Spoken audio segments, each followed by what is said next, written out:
Epektibo ngayong araw ang pagpapatupad ng Maximum Suggested Retail Price o MSRP.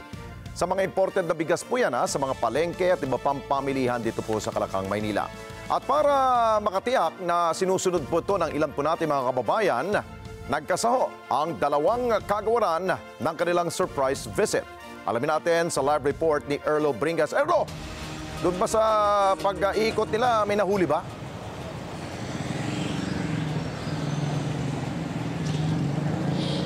Alex, so far ay naging maganda naman yung naging pag-iikot ng DTI at DA sa bahagi ng Mega Q-Mart, maging sa supermarket sa bahagi ng Cubao, Quezon City kanina.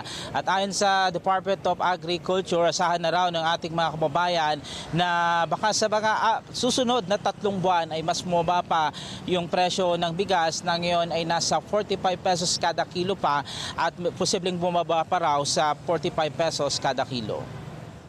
Para matiyak ang tamang presyo ng bigas sa mga palengke at pamilihan sa Metro Manila, nagkasa ng Joint Market Monitoring ang Department of Agriculture at Department of Trade and Industry sa Mega Q-Mart sa Cubao, Quezon City maging sa kalapit nitong supermarket. Kasabay ng inspeksyon ng pagpapatupad ng Maximum Suggested Retail Price sa imported rice na ibinebenta sa mga palengke maging sa supermarket. Nanguna sa price monitoring si DA Secretary Francisco Chu Laurel Jr. at si DTI Secretary Maria Cristina Roque. Ayon kay Secretary Laurel, ikinatuwa nila ang naging pag-iikot sa Mega Q-Mart sa Cubao dahil nakita nilang nakakasunod ang mga tindahan ng bigas sa itinakdang MSRP. Alinsunod na rin sa inilabas nilang polisiya. Medyo maganda naman yung nakikita natin. Ang bigas, 45, may 40 pa. So sumusunod sa MSRP. Ang baboy din, nag-comply sila sa 380 na lempo at 350 na kasim tsaka pigi. Yung isda, galunggong is at 160 per kilo. Bumaba na talaga. Ang hindi lang kami masaya na nakita doon is yung garlic. Medyo mahal yung garlic at 150. Ang benta, 140, 150. So yung garlic ay pinag-aaralan na ng DA kung paano ma-address yan at mas mapababa pa yung presyo niyan. Dahil imported yan. 95% ng garlic sa palengke natin is imported. So gagawin natin, i-control natin yun. Nakita naman ng naging pagtaas sa presyo ng bawang sa nasabing palengke na kung saan umabot na ito ng 150 pesos kada kilo. Sabi ng Agri Department, may ilalatag sila maka-inisyatibo pa para mapababa din ang presyo ng bawang na kasalukuyang mataas ang presyo. Mula nang ipatupad ng DA ang Maximum Suggested Retail Price na nagsimula sa 55 pesos kada kilo hanggang sa maibaba na ito, mas nakita rin ng ahensya naging pagsunod ng maraming dealers at retailer para maibaba ang presyo ng bigas. Maging ang itinakdang presyuhan sa karne ng baboy ay nasusunod na din ng halos lahat ng tindahan. Sa Mega Q-Mart, ang itinakdang MSRP na 380 pesos kada kilo. Ang Department of Trade and Industry, tiniyak naman ang enforcement at monitoring sa mga palengke ng presyuhan ng bigas, maging karne ng baboy at kung nasusunod ba ang MSRP. Bumaba yung presyo ng bigas.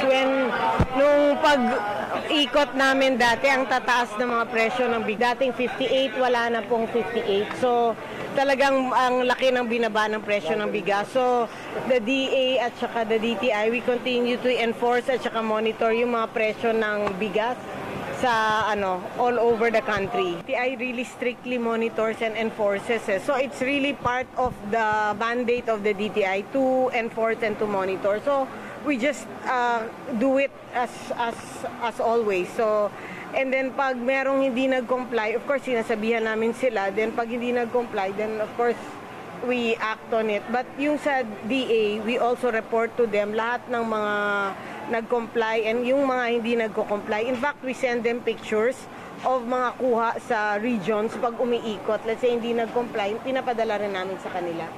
Samantala, mas magiging upward pa ang presyo ng imported rice dahil posible pa raw maibaba ng DA ang presyo nito mula sa kasalukuyang 45 pesos kada kilo na MSRP. Kailangan na raw munang tignan ng ahensya mga parametro at iba pang aspeto kung maaari bang maibaba pa ang MSRP ng kada kilo ng bigas. Actually, ang initial idea ko ibaba yan sa 42 pa, to 42. But with what's happening sa palay na prices natin sa harvest season na bumababa, dahil natatakot siguro bumili ang trader ng mataas o mas tamang presyo dahil baka iniisip nila na ibababa ko pa yung presyo. So ngayon, I think it is prudent na we will stop at MSRP 45 for the next 2 months hanggang matapos ng harvest season. Then makita ang sitwasyon para naman yung mga traders na bumibili at mga rice mills na bumibili sa mga farmers ng palay ay hindi mag-speculate, di ba, or matakot.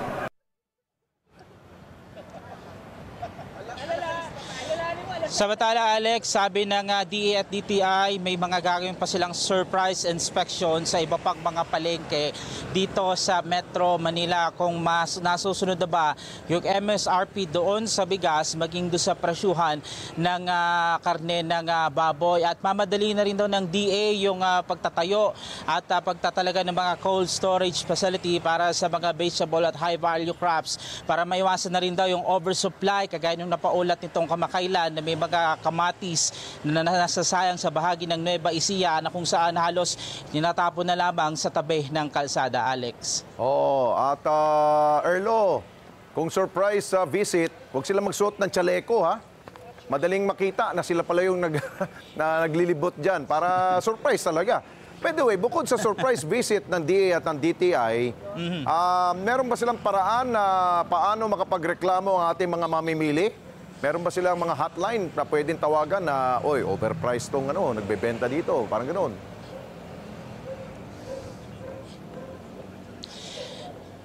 Well, sabi ng DTI, Alex, ay maaring kunan ng litrato pa, syempre palihim lang ng mga consumer kung meron silang nakitang mga overpriced sa presyo ng bigas at ipadala sa kanilang mga social media sites. Lagyan lamang daw ng mga karagdagang detalye at saang market yun para sa ganun, yun naman ang pupuntahan ng DTI. Meron din silang hotline sa kanilang social media. Hindi lang natin nakuha ng eksakto yung mismong hotline pero maaring tignan yon ng ating mga kababayan para nang sa ganun ay makapagreklamo sila para nang sa ganun masunod din yung presyo, yung tamang presyo ng bigas at karne ng baboy doon sa mga palengke na sa malalapit nilang mga lugar, Alex. O pati yung mga market supervisor dapat wag makipag-connive sa mga nagbebenta, no?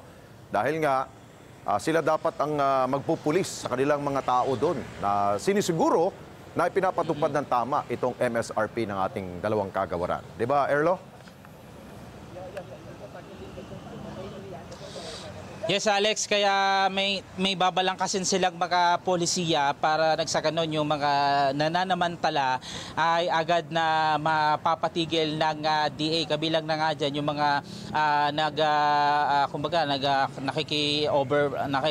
naglalagay ng malaking patong doon sa presyo ng isang agri-products. At syempre yung epekto nun ay mararanasan ng ating mga kababayang consumer na napakamahal dahil sa laki ng patong doon sa presyo, Alex. Okay, maraming salamat Sir Erlo Bringas. Mata natin sa mga palengke sa Metro Manila.